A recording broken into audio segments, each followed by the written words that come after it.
வணக்கம், நான் உங்க முத்து பேசுறேன். I welcome you to our channel MP Technologies.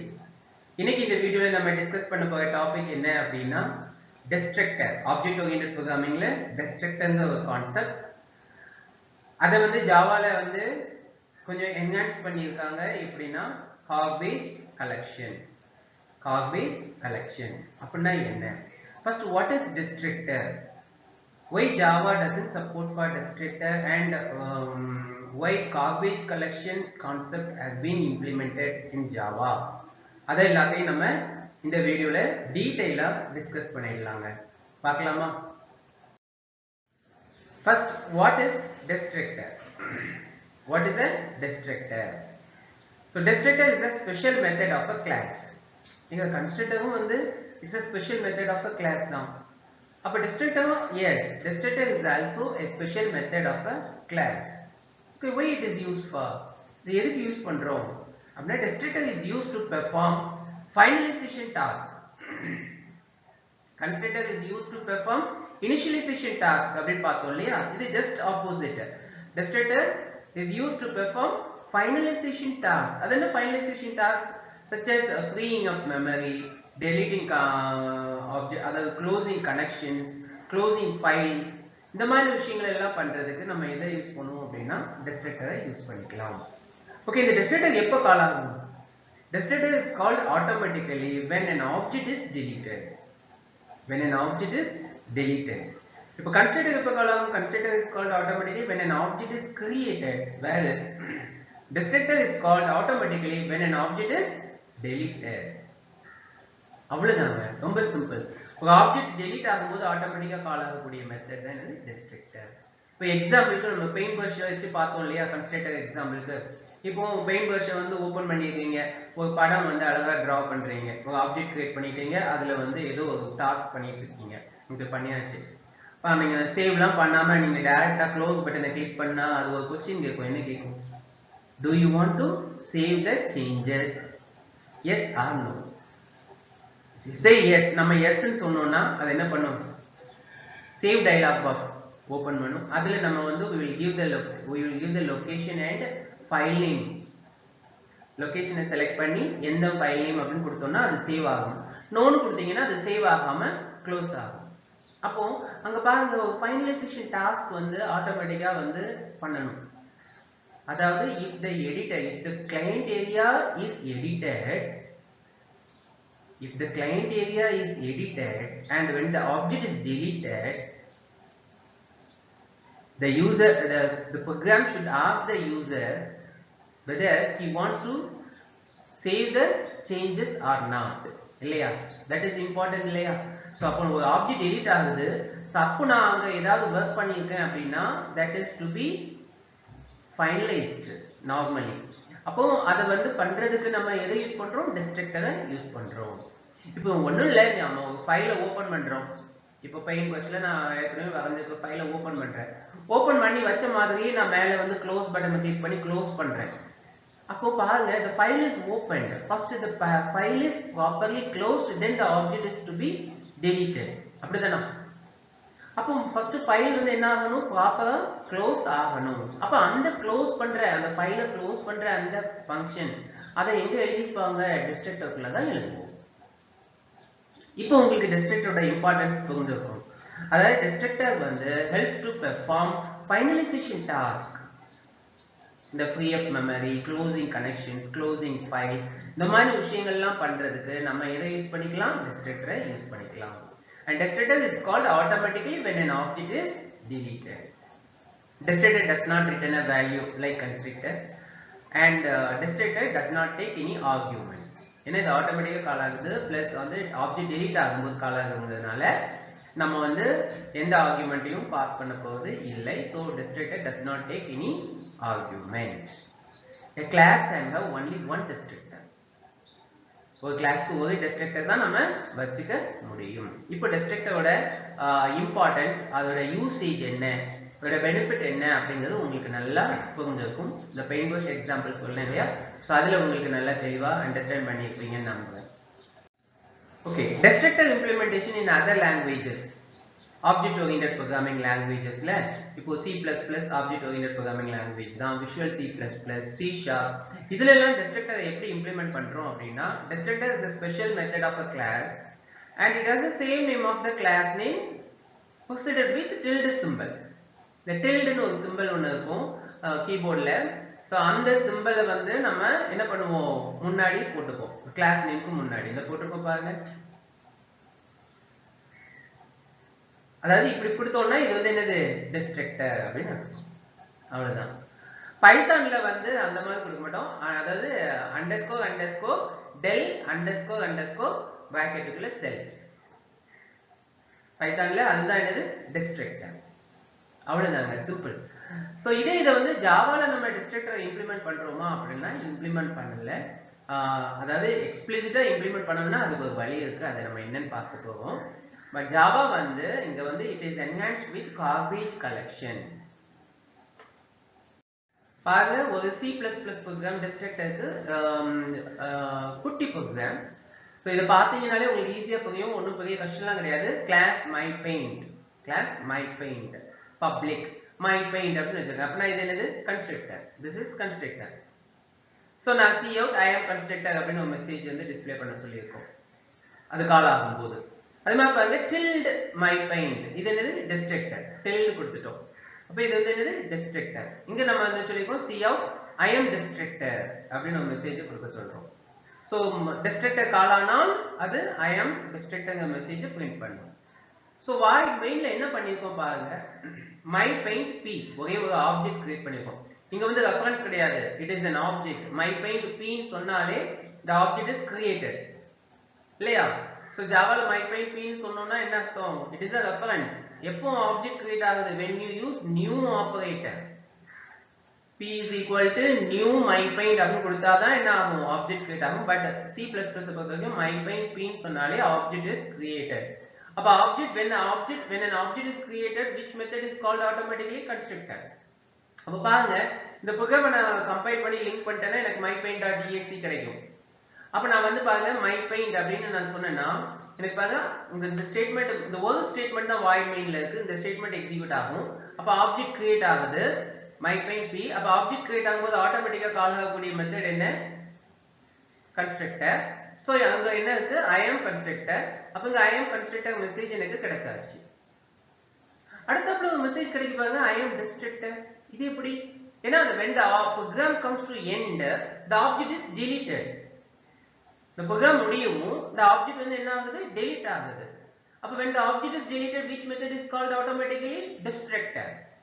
அப்ப distractor, inside the distractor is called, and inside the distractor we have written a statement, cout I am distractor. So I get a message, I am distractor. So here note this point, object is deleted as soon as the program's execution is over. We can realize the object is deleted as soon as the program gets over. The program's execution comes to end. Program execution முடிந்த உடனே object என்ன ஆகுது, delete ஆகுது. ஜாவால delete ஆகாது. பார்க்கலாமா? So Java பொறுத்தவரைக்கும் பாத்தீங்கன்னா garbage collection அப்படிங்கிற ஒரு இம்பார்ட்டன்ட் கான்செப்டை இம்ப்ளிமெண்ட் பண்ணியிருக்காங்க, என்ஹான்ஸ் பண்ணியிருக்காங்க. இது what is garbage collection அப்படின்னா, it is a low priority thread in JVM. Java virtual machine levelல ஒரு low priority thread, and it gets activated automatically. It is activated automatically எப்போலாம், whenever the memory resource is full or many number of unused objects are found in the memory. அவ்வளவுதான். எப்போலாம் memory resource ஃபுல்லா இருக்கோ இல்லனா நிறைய unused objects மெமரியில இருந்தாலோ என்ன ஆகும்னா, இந்த low priority thread ஆட்டோமேட்டிக்கா ஆக்டிவேட் ஆகி அந்த unused objects எல்லாம் என்ன பண்ணும்னா delete பண்ணும். அதாவது it deletes the unused objects from memory and free up the memory space for new objects. அதான் garbage collectionோட வேலை. அதனால தான் நமக்கு வந்து டிஸ்ட்ரக்டர்ங்கிற கான்செப்டை வந்து நம்ம யூசுவலா இம்ப்ளிமெண்ட் பண்றது இல்லை. இங்க objects are not deleted. That concept is very important. இங்க ஆட்டோமேட்டிக்கா delete ஆகுறது இல்லை. Objects are deleted by the garbage collector. எப்போ when the memory resource is full or when many objects are idle for a long time. அவ்வளவுதான். Okay, can I implement a destructor explicitly in my Java program? எதுக்கு? To realize the garbage collection. The garbage collection உண்மையிலே அப்படி பண்ணது work ஆகுதா? இப்ப நிறைய objects ஆயிடுச்சு அப்படின்னா அது வந்து என்ன பண்ணும்? unused objects delete பண்ணணும்னு சொல்றோம் இல்லையா? சோ அதை உண்மையிலேயே நான் ரியலைஸ் பண்ணணும். அதுக்கு நான் வந்து டெஸ்ட்ரக்டர் ப்ரோக்ராம் வந்து என்னோட ஜாவா ப்ரோக்ராம்ல இந்த டெஸ்ட்ரக்டர் கான்செப்டை இம்ப்ளிமெண்ட் பண்றதுக்கு வழி இருக்கா? எஸ். அது என்ன பண்ணணும்? By overriding finalize method. finalize அப்படினு ஒரு மெத்தட் இருக்கு. அந்த மெத்தட் எந்த கிளாஸ்ல இருக்குன்னா object னு ஒரு கிளாஸ்ல இருக்கு. Java provides a topmost class, அதாவது root class of all classes in Java. Java provides a number of built-in classes. The root class of all classes is object. object னு ஒரு கிளாஸ் இருக்கு. அந்த கிளாஸ்ல ஒரு மெத்தட் இருக்கு. என்ன அப்படின்னா finalize. So அந்த finalize மெத்தடை நம்ம என்ன பண்ணிக்கணும்? ஓவர்ரைட் பண்ணது மூலமா நம்ம டெஸ்ட்ரக்டரை அதாவது ஆப்ஜெக்ட் delete ஆகும்போது இந்த finalize மெத்தட் கால் ஆகும். அதை நம்ம நம்மளோட ப்ரோக்ராம்ல ஓவர்ரைட் பண்ணிட்டோம் அப்படின்னா நம்ம அதை ரியலைஸ் பண்ணலாம். சோ அதை வச்சு பார்க்கலாமா? பாருங்க. அது எப்படி இருக்குன்னா protected void finalize. அதோட சிக்னேச்சர் எப்படி இருக்குன்னா protected void finalize throws throwable. இதான் அதோட syntax. opening braces closing brace உள்ள super dot finalize, அதாவது base class, அது சூப்பர்னா base class மெத்தட் finalize நம்ம கால் பண்றோம். இத பத்தி நம்ம டீடைலா பின்னாடி பார்க்கலாம். சூப்பர்ங்கிற கீவேர்டை யூஸ் பண்ணி எப்படி யூஸ் பண்றது, எதுக்காக யூஸ் பண்றோம் அப்படிங்கறத பின்னாடி பார்க்கலாம். இப்போ finalize அப்படிங்கிற ஒரு மெத்தட், எதோட மெத்தட்? ஆப்ஜெக்ட்ங்கிற கிளாஸோட மெத்தட். அந்த மெத்தடை நம்ம ப்ரோக்ராம்ல யூஸ் பண்ணிக்கிட்டோம்னா ஒரு ஆப்ஜெக்ட் delete ஆகும்போது அந்த மெத்தடுக்குள்ள நம்ம என்ன எழுதுவோமோ அந்த மெத்தட் ஆக்சுவலா கால் ஆகும். Method is called automatically when the object is deleted. Which method? This finalize method. இந்த எக்ஸாம்பிள் ப்ரோக்ராம் பாருங்க. ரொம்ப simple program, easy. Public class my paint. என்ன பண்ணிருப்பாங்க? my paint அப்படின்னு கிரியேட் பண்ணிருக்கோம். private int num. ஒரு num ஒரு வேரியபிள், அதாவது இன்ஸ்டன்ஸ் வேரியபிள் ஒன்று கிரியேட் பண்ணிருக்கோம், private. public my paint இது என்னது? Default constructor. it assigns 0 to num. அவ்வளவுதான். அடுத்து public my paint int I. Again நான் ஓவர்லோடட் கன்ஸ்ட்ரக்டர் ஒன்று எழுதுறேன், my paint. சோ அதுல என்ன பண்ணிருக்கோம் பாருங்க, இன்டிஜர் ஆர்குமென்ட் வாங்குது. I assign the I value to num. I என்ன பண்றோம்? numக்கு அசைன் பண்றோம். ரொம்ப சிம்பிள். ரெண்டு constructor, we have two constructors. அடுத்து பாருங்க protected void finalize throws throwable. throws throwable னா என்னங்கறத நம்ம பின்னாடி பார்த்துக்கலாங்க. இப்போதைக்கு finalize நம்ம ஓவர்ரைட் பண்றோம். super.finalize இப்ப என்ன பண்றோம் பாருங்க, system.out.println I am finalizer method called automatically when object அதோட அந்த என்ன number of object அந்த num is deleted அப்படினு சொல்றோம். Okay fine. அடுத்து பாருங்க public static void main string args உள்ள என்ன சொல்றோம் பாருங்க, for int I is equal to 0, I is less than 10, I plus plus. உள்ள my paint m is equal to new my paint of I. அப்போ இந்த எத்தனை டைம் இது execute ஆகும்? 10 times 0 to 9 வரைக்கும் இல்லையா? சோ அப்போ my paint அதாவது my paint object 10 objects create ஆகுது இல்லையா? with the value of num, நம்மோட வேல்யூ என்னவா இருக்கும்? ஃபர்ஸ்ட் ஆப்ஜெக்ட்டோட value 0 0 1 2 3 4 5 6 7 8 9 totally 10 objects are created. இப்போ இந்த ப்ரோக்ராமை நான் ரன் பண்றேன் பாருங்க, ஜாவா மை பெயிண்ட். நான் கம்பைல் பண்ணிடுறேன், கம்பைல் பண்ணிட்டு ரன் பண்றேன் ஜாவா மை பெயிண்ட். எனக்கு என்ன ஆகுது? ஒண்ணுமே கிடைக்கல. அடுத்து கமெண்ட் ப்ராம்ப்ட்லயே வந்து நின்னுடுச்சு. அதாவது 10 objects are created and the program comes to end. அப்போ இந்த ஆப்ஜெக்ட்ஸ் delete ஆகல. delete ஆகும்போது தானே இந்த மெத்தட் கால் ஆகும் எனக்கு. நான் என்ன சொன்னேன், ஒரு ஆப்ஜெக்ட் delete ஆகும்போது இந்த மெத்தட் கால் ஆகும். கால் ஆகல. நான் C++ பொறுத்தவரைக்கும் பாருங்க, நம்ம அந்த அவுட்புட் பார்த்தோம் இல்லையா, my paint I am constructor immediately I am destructor வந்து எனக்கு மெசேஜ் கிடைச்சது. அப்ப இங்க எனக்கு கிடைக்கணும் இல்லையா, I am finalizer method called automatically when object 0 is deleted. I am finalizer method called automatically when object 1 is deleted. I am finalizer method called automatically when object 2 is deleted. அப்படி 9 வரைக்கும் வரணும் இல்லையா? சோ அந்த மாதிரி எந்த மெசேஜும் இங்க வரல. அப்ப நான் என்ன அர்த்தம்? the objects are not deleted. Object delete ஆகல. அப்ப ஆப்ஜெக்ட் எப்போ delete ஆகும் பார்க்கலாமா? பாருங்க அதே ப்ரோக்ராம் தான், பட் இங்க ஒண்ணே ஒண்ணு பண்ணிருக்கோம். என்னன்னா for int I is equal to 0, I is less than 10 lakhs. I is less than 10 lakhs. இல்ல 10 lakhs கொடுங்க, இல்ல 1 crore கொடுங்க, எவ்வளவுனாலும் கொடுக்கலாம். So I is less than 10 lakhs I plus plus. உள்ள என்ன பண்ணிருப்பாங்க? my paint m is equal to new my paint. அப்போ இது 10 lakhs object. The program will create 10 lakhs objects. அப்ப 10 lakhs object create ஆகும்போது என்னோட memory resource வந்து என்ன ஆகும்? ஆட்டோமேட்டிக்கா இப்போ 1 lakh எல்லாம் ஓகே, என்னோட கெபாசிட்டி பொறுத்து, மெமரியை பொறுத்து என்னோட மெமரியில வந்து ஒரு 2 lakh ஆப்ஜெக்ட் கிரியேட் பண்ண முடியுது, அதுக்கு மேல முடியல அப்படிங்கும்போது என்ன ஆகும்னா it is the low priority thread. Which one? Garbage collection is a low priority thread of JVM which gets automatically activated and deletes the unused object in the memory. இந்த பாருங்க, அப்போ ஆப்ஜெக்ட் delete பண்ணும்போது எனக்கு என்ன method கால் ஆகும்? finalize method கால் ஆகும். finalize மெத்தட்ல நான் ஒரு ஸ்டேட்மென்ட் எழுதி வச்சிருக்கேன். அந்த ஸ்டேட்மென்ட் எனக்கு இங்க பாருங்க பிரிண்ட் ஆகுது அழகா. I am finalize method called automatically when an object 5,59,710 is deleted. ஆகுதா? எனக்கு மெசேஜ் டிஸ்ப்ளே ஆகுதா? சப்போ garbage collection அதோட வேலையை பண்ணுதா? இப்போ உங்களுக்கு புரியுதா? So objects are not deleted automatically. Objects are deleted by garbage collection when the memory resource is full or when number of objects are idle for a long time. So it is a low priority thread. மார்க்கவே மார்க்காதீங்க, ரொம்ப simple தான், easy தானே. சரிங்க, எதுக்காக அந்த objects வந்து delete ஆகக்கூடாது, ஏன் delete ஆகாம அப்படி ஒரு கான்செப்ட் ஏன் ஜாவால இம்ப்ளிமெண்ட் ஆயிருக்கு? garbage collection தான் அந்த ஆப்ஜெக்ட்டை delete பண்ணுது. ஓகே, அது எதனால அப்படின்னா so come to the internet. இப்போ இன்டர்நெட்ல வந்து Java supports for internet programming. So அந்த இன்டர்நெட் ப்ரோக்ராமிங்க்கு வந்து நிறைய கான்செப்ட் ஜாவால இருக்கு. சர்வ்லெட், ஜேஎஸ்பி, ஸ்ட்ரெட்ஸ், ஜேஎஸ்எஃப், அந்த மாதிரி நிறைய நம்ம வந்து யூஸ் பண்றோம். ஓகே, அதுல வந்து இப்போ பாருங்க, இந்த எக்ஸாம்பிள் ஒன்று சொல்லியிருக்கேன். இப்போ ஒரு ஷாப்பிங் வெப்சைட் வந்து ஒரு அப்ளிகேஷன், ஷாப்பிங் அப்ளிகேஷன் வந்து டெவலப் பண்ணியிருக்கோம் ஜாவாலன்னு வச்சுக்கோங்களேன். அப்போ லிஸ்ட் டாட் ஜாவான்னா என்ன பண்ணும் அப்படின்னா ப்ராடக்ட்ஸ் எல்லாத்தையும் லிஸ்ட் பண்ணும். இந்த லிஸ்ட் டாட் ஜாவான்னு இருக்கு இல்லையா, இந்த ப்ராடக்ட்ஸ் எல்லாத்தையும் லிஸ்ட் பண்ணணும்னு வச்சுக்கோங்களேன்.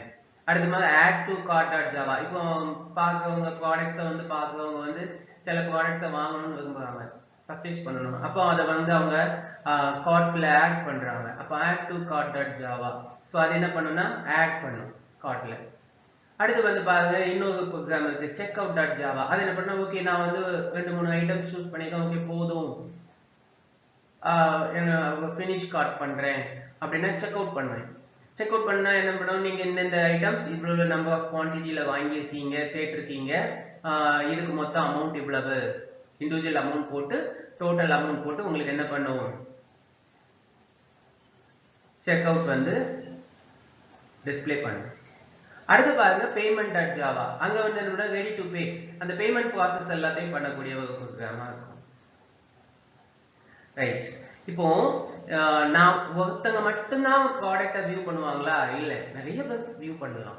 நிறைய பேர் வந்து என்ன பண்ணலாம், கார்ட்ல ஆட் பண்ணலாம். நிறைய பேர் வந்து செக் அவுட் பண்ணலாம். நிறைய பேர் வந்து பே பண்ணலாம். சைமல்டேனியஸா பண்ணிட்டு இருப்பாங்க இல்லையா? ஸோ அப்போ ஒரு ஆப்ஜெக்ட் வந்து இப்போ ப்ராடக்டை வந்து லிஸ்ட் அவுட் பண்றதுக்கு ஒரு ஆப்ஜெக்ட் கிரியேட் ஆகுது. லிஸ்ட் டாட் ஜாவாலுக்கு ஒரு ஆப்ஜெக்ட் கிரியேட் ஆகி தான் நமக்கு என்ன ஆகுது, லிஸ்ட் அவுட் ஆகுது.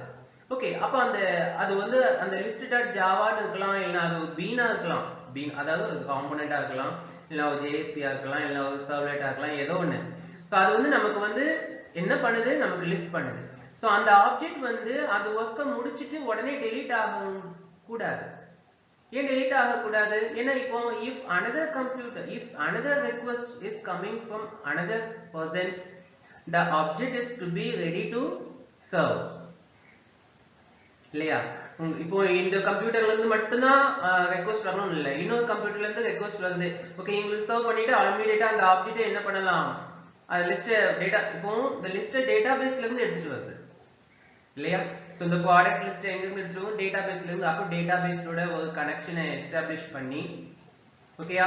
அங்க உள்ள ரெக்கார்ட்ஸை எடுத்துட்டு வந்துட்டு அதாவது அந்த ப்ராடக்ட்ஸ் அப்படின்னு ஒரு டேபிள் இருக்கு. அதுல தான் ப்ராடக்ட் நம்பர், அந்த ப்ராடக்ட்டோட குவான்டிட்டி, ப்ராடக்ட்டோட நேம், ப்ராடக்ட்டை பத்தின டிஸ்கிரிப்ஷன், அது வாரண்டிஸ், அந்த மாதிரி டீடைல்ஸ் எல்லாம் அங்க இருக்குன்னு வச்சுக்கலாம். பிரைஸ், எவ்வளவு குவான்டிட்டி அவைலபிளா இருக்கு, இந்த மாதிரி டீடைல்ஸ் எல்லாம் இருக்கு. ஸோ அதெல்லாம் எடுத்துட்டு வந்து இந்த ப்ரோக்ராம் என்ன பண்ணுது, நமக்கு டிஸ்பிளே பண்ணுதுன்னா அது கனெக்ஷனை எஸ்டாப்ளிஷ், டேட்டாபேஸோட கனெக்ஷனை எஸ்டாப்ளிஷ் பண்ணி டேட்டாபேஸ்ல இருந்து ரெக்கார்ட்ஸ் எடுத்து கொண்டு வந்து வச்சு நமக்கு தருது. ஸோ இந்த ஒரு ஆள் கொடுத்து முடிச்ச உடனே அந்த ஆப்ஜெக்ட் க்ளோஸ் ஆயிடுன்னு வைங்களேன், டெலிட் ஆயிடுன்னு வைங்க. இப்போ அடுத்தாப்புல இன்னொருத்தவங்க அதே மாதிரி லிஸ்ட் அவுட் பண்ணி பார்க்கணும்னு மறுபடியும் அந்த புக் எல்லாத்தையும் திரும்ப பண்ணணும் இல்லையா?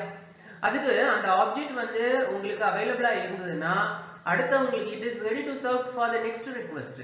வேற ஒருத்தவங்க ரெக்வெஸ்ட் பண்றாங்க அப்படின்னா அவங்களுக்கு சர்வ் பண்றதுக்கு அது ரெடி ஆகலாம் இல்லையா, ரெடியா இருக்கலாம் இல்லையா? ஸோ அந்த பர்பஸுக்காக தான் objects R not deleted automatically as soon as its execution is over. The object remains in memory. When the object is not used for a long time or when the memory resource is full, it is the responsibility of JVM to delete the unused object. அவ்வளவுதாங்க. So இப்போ objects எல்லாமே அப்படிதான் இருக்கும். எப்போ garbage collection வந்து என்ன பண்ணும், delete பண்ணும். எப்போ when the memory resource is full or when unused objects are found in memory. இப்போ ரொம்ப நேரமா இதுக்கு எந்த ரெக்வெஸ்ட்டுமே வரவே இல்லை அப்படின்னா அது என்ன பண்ணும், இல்லைன்னா மெமரி ரிசோர்ஸ் ஃபுல் ஆயிடுச்சு அப்படின்னா அன்யூஸ்டா இருக்கு இந்த ஆப்ஜெக்ட் அப்படின்னு நினைச்சதுன்னா கார்பேஜ் கலெக்ஷன் என்ன பண்ணும், அந்த ஆப்ஜெக்டை டெலிட் பண்ணி விடும். இதுதான் garbage collection. This is a new enhancement in Java. So என்னோட இந்த வீடியோ உங்களுக்கு பிடிச்சிருந்ததுன்னா ப்ளீஸ் லைக் பண்ணுங்க, ஷேர் பண்ணுங்க, மறக்காம சப்ஸ்கிரைப் பண்ணுங்க. நன்றி.